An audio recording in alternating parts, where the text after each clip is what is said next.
VOA Afrique. Bonjour à tous et merci d'être au rendez-vous de Votre Santé, Votre Avenir. Nous sommes très heureux de vous retrouver pour une nouvelle édition de Votre Santé, Votre Avenir sur VOA Afrique.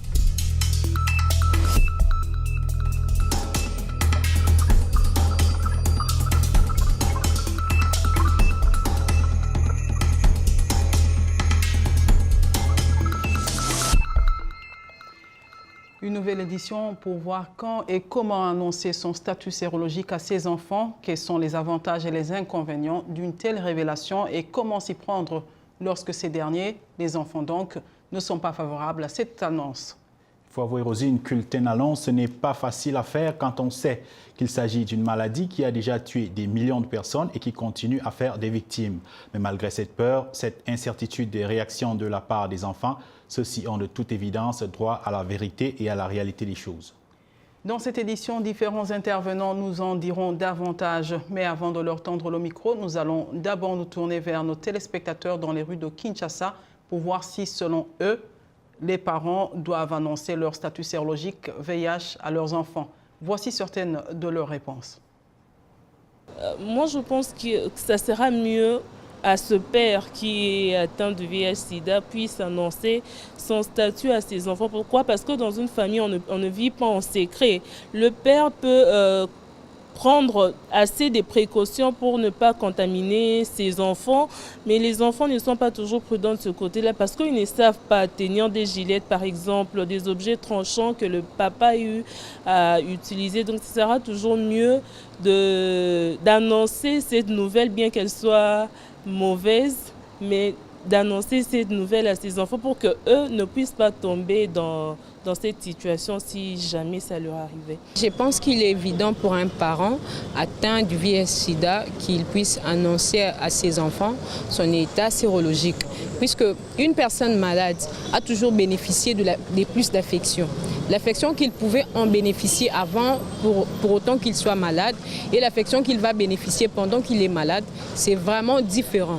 Et quand vous mettez à cacher votre état sérologique, les jours où les personnes avec qui vous vivez ensemble seront au courant de votre état sérologique, ça va créer un peu une distance entre vous et votre foyer. À la maison, les enfants ont une confiance aveugle. Papa peut utiliser un objet tranchant, par exemple. Il peut le déposer, l'enfant, sans pour autant qu'il le sache. Il arrive, il dit que c'est mon père. Déjà, si je suis le fils de mon père, c'est-à-dire que mon père est sain, moi aussi, je n'aurai pas peur d'utiliser l'objet tranchant que mon père a utilisé. Il va l'utiliser comme bon lui semble. Mais si seulement si le papa avait pris soin d'en parler aux enfants et vous allez comprendre qu'il y aura une certaine confiance. Il faut avouer, Mohamedou, que c'est malgré tout une information pas facile à révéler. Oui, Rosine, parler du VIH aux enfants, à une époque, cela correspondait à annoncer qu'on va bientôt mourir parce que le VIH était une fatalité à une époque donnée. Et à cet effet, nous avons tendu le micro à un parent porteur du VIH pour justement comprendre et savoir si, oui ou non, il aurait déjà révélé à ses enfants son statut sérologique. Suivez son témoignage. Oui, j'ai un enfant que j'ai déjà annoncé mon statut sérologique. Bon, du fait que je prends tous les jours les médicaments, tous les soirs, et parfois, quand je suis un peu fatigué, je lui envoie de me donner les médicaments. Et parce que c'est tous les jours que je prends ces médicaments, et c'est lui qui m'amène les médicaments, il me posait chaque fois des questions. Pourquoi tous les jours prendre des médicaments pendant que je ne suis pas malade? Je lui dis pourquoi je prends les médicaments, et j'ai l'occasion d'annoncer mon statut sérologique. Selon mon explication, je lui ai donné des informations suffisantes par rapport à la maladie. Et il a compris que ce n'est pas grave. Donc, comme je prends déjà les médicaments, je dois rester en bonne santé et pour que lui aussi me voie tous les jours en bonne santé. Bon, ça reste bon. Il a compris, il a vu que bon, Il attend seulement, on dit le sida, le sida, le sida, mais moi je lui ai expliqué que ce n'est pas seulement le sida, il y a le VIH qui est le microbe, moi je vis avec les microbes, mais maintenant avec le sida. Il a compris, ben, avec les microbes, une personne peut vivre, comme je lui ai donné aussi l'exemple de celui qui vit avec le paludisme, c'est un microbe, comme aussi le VIH est un microbe. Donc celui qui vit avec les paludisme, il vit comme tout le monde. Comme aussi moi j'ai le VIH, je peux aussi vivre comme tout le monde. Donc il a compris l'information. Il faut dire, Rosine, que témoigner à ses enfants qu'on est porteur du VIH-Sida relève d'un courage que tout le monde n'a pas forcément. C'est très compliqué, Mohamedou, et cela exige d'ailleurs parfois l'aide d'une tierce personne. Et ce, pourquoi les associations en charge des personnes vivant avec le VIH tendent souvent la main à leurs bénéficiaires lorsqu'il s'agit de révéler leur maladie à leur entourage. La grande difficulté, c'est par rapport à la compréhension de la maladie. Par rapport à la compréhension de la maladie. C'est le sida elle-même le sida lui-même qui est un problème.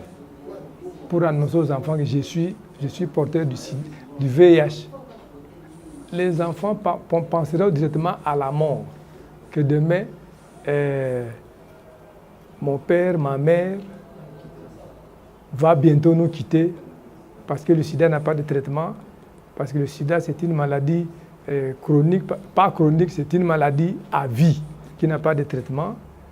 Et là, nous n'allons pas avoir de parents demain. Nous donnons ce qu'on appelle l'éducation thérapeutique. Nous demandons aux parents d'informer leur état sérologique d'abord à leur entourage.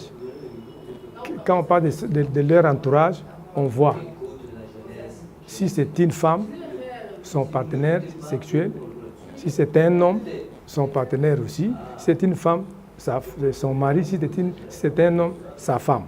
Et les enfants aussi, de ne pas cacher leur statut sérologique. Donc il faut informer toute la famille.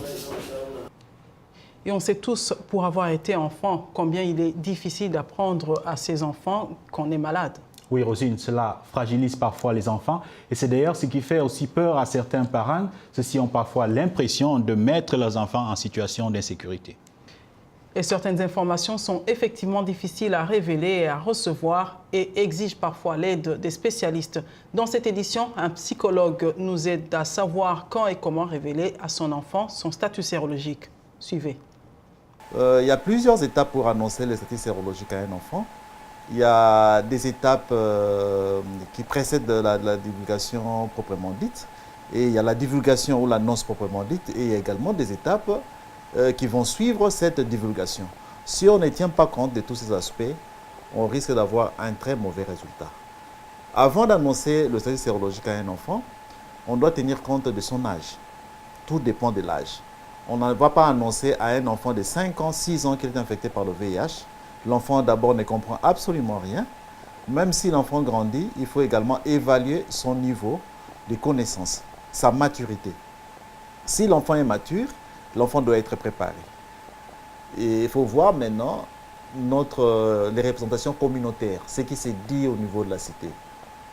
Ce que les gens parlent, ce que les gens pensent du VIH. Souvent, les gens parlent du VIH de manière négative.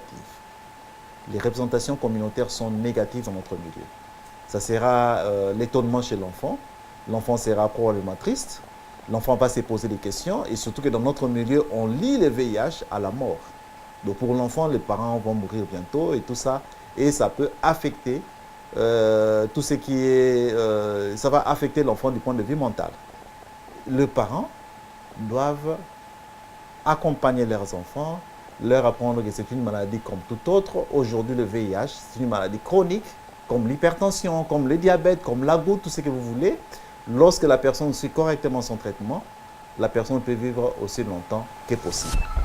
Il faut dire, Rosine, que le sujet a été commenté par nos téléspectateurs sur Facebook et il y a eu Alphonse Mbouaki, l'un fidèle téléspectateur de cette émission, qui dit « c'est dur, mais il faut le dire aux enfants pour les éduquer et les prévenir contre cette maladie ». Voilà, on est presque à la fin de notre édition, mais avant de nous dire au revoir, nous faisons place à la question de la semaine qui nous vient de Bernard Bouilly de Lubumbashi en RDC. Il demande s'il est vrai que le sport n'est pas recommandé quand on est déjà victime d'une crise cardiaque. Voici la réponse à votre question, Bernard. C'est faux. Le sport est toujours indiqué chez toute personne, y compris les personnes qui ont été victimes d'une crise cardiaque.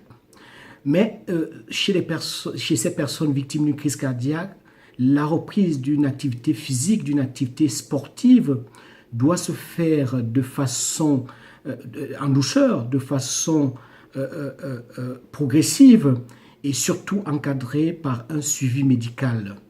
Le muscle cardiaque, comme tout autre muscle de l'organisme, après un accident, a besoin d'une rééducation, d'une réadaptation à l'effort. C'est d'ailleurs cette rééducation, cette réadaptation à l'effort qui va permettre au cœur, cette pompe de notre organisme, de pouvoir lui aussi s'adapter à l'effort. Après, en général, une rééducation cardiaque qui va durer 1 mois suite à un infarctus du myocarde ou à une crise cardiaque, les médecins conseillent en général la reprise progressive d'une activité physique sous forme de marche. En général, on conseille 30 minutes de marche tous les jours au quotidien, 5 fois par semaine, 5 jours par semaine. Le jogging, le footing est aussi recommandé, mais avec prudence, de façon très encadrée par les médecins. Donc j'invite ceux qui sont victimes d'une crise cardiaque et qui veulent reprendre une activité sportive. C'est très conseillé, c'est vivement conseillé, mais que cette activité physique, cette activité sportive soit encadrée par un suivi médical. Et c'est la fin de cette édition de Votre Santé, Votre Avenir, une édition au cours de laquelle nous avons parlé de quand et comment annoncer son statut sérologique VIH aux enfants. Et si vous avez encore des questions sur ce sujet ou sur d'autres sujets santé, visitez notre page Facebook VOA Afrique. Vous pouvez aussi nous envoyer vos questions sur le numéro WhatsApp 001 240 466 88 62. Et pour plus d'informations, visitez notre site web voaafrique.com. Merci de nous avoir suivis. Au revoir. À très bientôt.